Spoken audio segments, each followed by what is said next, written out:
So one thing that I thought it'd be helpful for people out there who are experiencing chronic pain is kind of to get into my mindset and what I went through when I had my chronic pain flare up, so that kind of guides you guys, maybe helps give you some insight, of course, into my pain experience, what I may be thinking, and just to show that, you know, you're not alone. And a lot of people go through these thoughts and struggles, and there's a lot of hope out there. And even I myself, as a practitioner, someone who suffers from chronic pain myself, with all of these kind of things, even though I know about and I've experimented with and I've talked to a lot of people about, it's not easy, but there is a lot of hope out there. So hopefully this video kind of helps. First thing that I thought about when I had my flare up was, one, like, oh no, like it came back again. It's been a pretty long time since I've had a flare up like this. And I try to keep calm and not freak out about it, because I know especially when I stress out, that is when my chronic pain kind of spikes up and it can basically exacerbate it, make it much worse. So I try to keep myself calm. Second thing I thought about, as I was more calm and not freaking out and kind of like self-escalating into like a freak out kind of session and stuff, was, well, what was my trigger? What did I actually do? And actually thinking about this helped to calm me down as well. So it kind of worked hand in hand. And what I did was, actually, I went on a walk with my family, one that was much farther than what I was used to. And I haven't gone on a walk like this in a long time, because it's been raining. So my physical activity has actually gone down. And we walked pretty far. And not only that, I played with my kid at the playground and, you know, got more physical. And then from there, we walked home. So all of this was a lot of walking. And I know, especially for myself and my low back pain, those of you who don't know, it's low back pain that I experience. The hard pavement can be especially tough on me and probably you guys when it comes to chronic pain in the back. So knowing this and reflecting on this and remembering this, I knew that my triggers were pretty kind of typical for my causes of chronic pain, and I just kind of overdid it. And in the back of my mind, as I was doing these activities before I came home and felt kind of this like increase in pain, I was, you know, kind of trying to keep it under that major pain threshold. I knew that if I went a little bit more, that I would have much more pain. So my pain level was probably about like a 3 out of 10.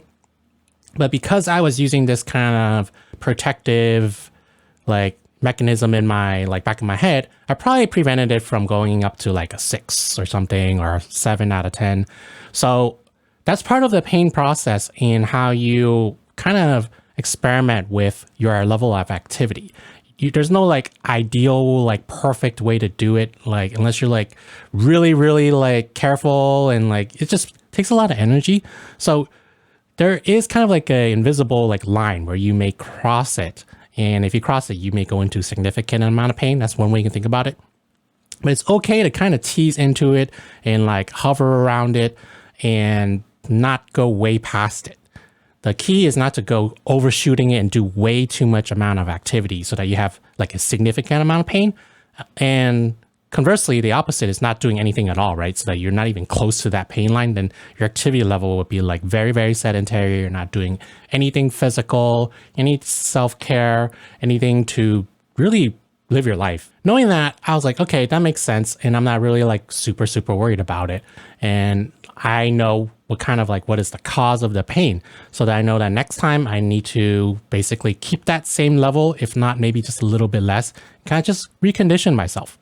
So that's kind of like the homework I did for reflecting and just preparing for what I would do the next time I were to do a similar amount of activity. And I like to think of how to address my pain in terms of the biopsychosocial model and addressing those 3 components. So biopsychosocial, bio being biological, so physiological, and like our body, things like exercise, how we move around in our environment, basically. Psycho, so psycho as in psychological, so that means your mind and your brain and your mental health. And social, so social support. So I'll go over each one of these and what I kind of went on in my head. So the psycho, I kind of talked about in terms of psychological, like that's part of the thinking and not freaking out in the fear part and not having a high stress response. And in terms of the bio, that's actually pretty easy because I know that whenever I lay down or just don't stand so much, that can really help to alleviate my pain. And I've been making some videos on my channel about also how to manage the pain flare using a TENS unit. Do I have one right here with me? No, I don't, but I'll show one on the screen. And that really helps a lot of people with pain as well. So that, and also changing up my position. So what I was doing, I was standing around the counter, I was getting a drink of water. Instead, I sat down, like kind of like laid down on the couch a little bit. So that's how I adjust my physical body. And from there, I knew for the rest of the evening, I would try to minimize my standing as much as possible. So maybe like more sitting or more light walking, but not standing for extreme amount of time and not staying on such hard surfaces or laying down. And that addressed my bio. And what about the social? So social, I let my family know that, hey, like I'm starting to have a little bit more pain. I haven't felt this in a while. Just so you know, I cannot do so much as like maybe wash the dishes, help with the kid, you know, do as much physical things. And then my wife was like, okay, gotcha. And you know, that addresses the social support, even just checking in, letting them know what your pain level is. It doesn't have to be like a whole thing, like just having an understanding with those around you so that they have kind of like an expectation and understanding, maybe all they need to provide that social understanding or that social support. So I logged what I kind of felt in pain, my 3 out of 10. And the next morning I woke up with a 0 out of 10. So that was really incredible in terms of, you know, the change in pain. And that allowed me to do much more activity the next day. And I attributed my significant drop in pain to what I did in addressing the biopsychosocial. So another way you can remember this is mind, body, and then often the saying is mind, body, spirit. You can incorporate spirit too as well to help you with addressing and managing your pain. But along with the spirit, also add in the social. So mind is your psychological and mental health. Body, what you're doing with your body and how it interacts with the environment.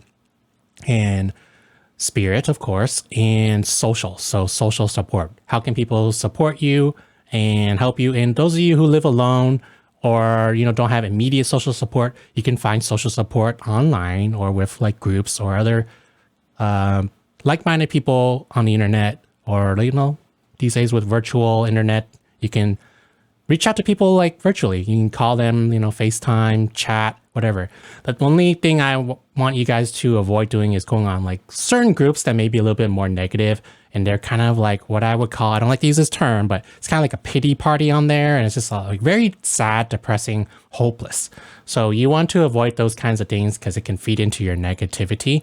And if you can, you want to try and find more positive things. And that can even mean like watching a YouTube video or like watching something that is more uplifting and distracting yourself as a kind of like another form of social support if it's not directly interacting with someone like, you know, one-on-one or something.